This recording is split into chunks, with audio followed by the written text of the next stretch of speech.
Hai halo Sobat Netcast semua.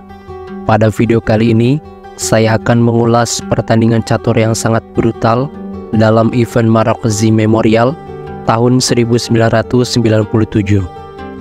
Partai ini dimainkan antara Suat Atalik yang memegang buah putih dan Guy Lassac sebagai hitam. Pertandingannya berlangsung di Szeged, Hungaria tahun 1997. Atalik memulai permainan dengan D4, Saks kuda F6, C4, E6, lalu Atalik melanjutkan kuda C3. Saks merespon gajah B4 memangku kuda, dan dengan bentuk bangunan seperti ini, kita memasuki pembukaan bernama Nimzo Indian Defense. Atalik lalu melindungi kuda dengan membawa menteri ke C2, hitam mendorong D5, dan putih pion maju mengusir gajah. Saks lalu memutuskan mengambil kuda dan menteri membalas. Kuda lantas lompat menyerang menteri. Menteri kembali ke C2 untuk menghindari serangan. Saks membawa kuda satunya menyerang pion dan Atalik pion maju melindungi pion. Pion E5 dari hitam. Di sini pion kali pion menyerang kuda dan menteri membalas.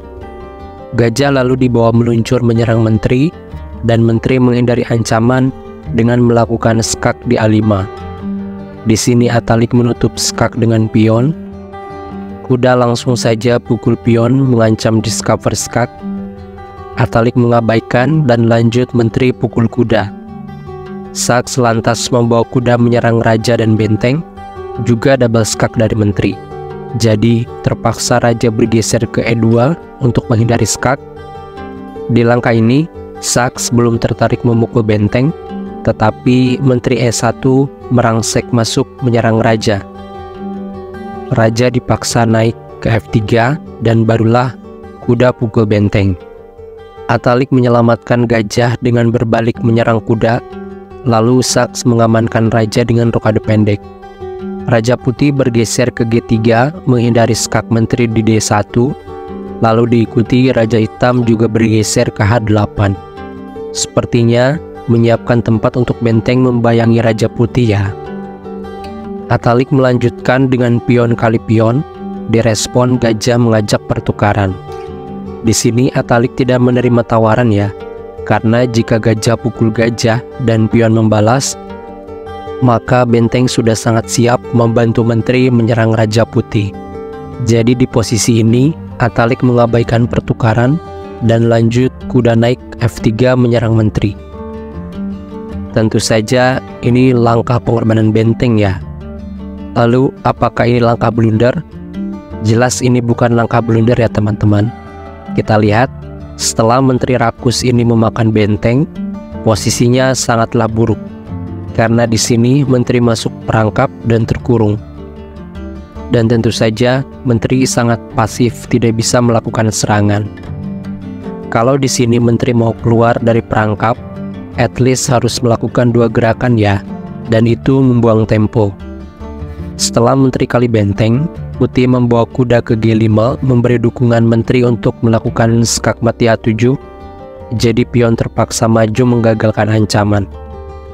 Dan Atalik menjawab dengan pengorbanan kuda pukul pion, skak. Benteng pukul kuda, dan langkah ini langsung disambut gajah kali gajah menyerang benteng.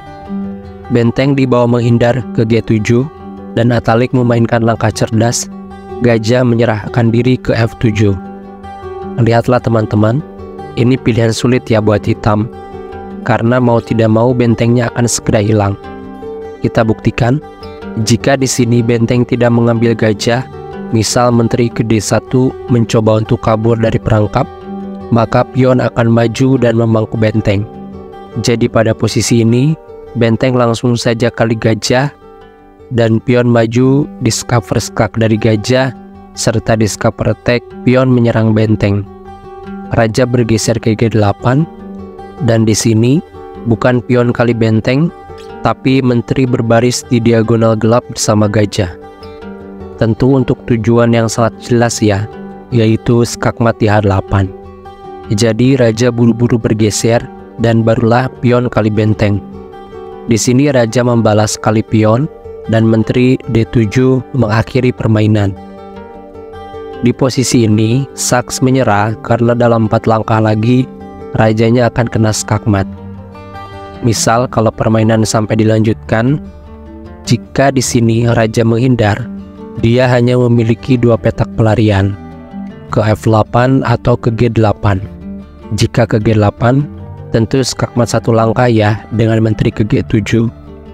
Dan jika raja kabur ke F8, menteri ke G7 kembali skak, raja ke E8, lalu gajah akan ke F6 memberi bantalan bagi menteri skakmat di E7. Di posisi ini, hitam sudah tidak bisa berbuat banyak, karena semua perwiranya terkurung di pojokan dan kuda pun berada jauh dari jangkauan raja putih. Di sini hanya langkah pasrah dengan menteri kali pion, raja kali menteri. Pun jika pion maju, maka menteri ke E7 dan skakmat. Sebuah taktik yang luar biasa dimainkan Atalik ya teman-teman. Di sini Atalik kalah jumlah perwira, namun posisinya sangat-sangat unggul. Karena penyerang utama dari lawan yaitu menteri berhasil dilumpuhkan dengan cara dikurung di H1. Benteng hitam pun sama-sama masih terjebak di pojokan karena belum berkembang. Meskipun di awal tadi kita lihat putih lumayan habis-habisan diserang sampai raja dipaksa meninggalkan baris pertama dan berakhir di baris ketiga, tetapi Gyula Saks tidak bisa memanfaatkan dengan baik posisi dan taktik serangannya. Oke teman-teman, jadi segitu dulu ulasan permainan keren kali ini. Semoga menjadi inspirasi kita dalam meningkatkan skill bermain catur. Sampai jumpa di ulasan pertandingan menarik lainnya. Jangan lupa subscribe channel Netchess ini ya teman-teman.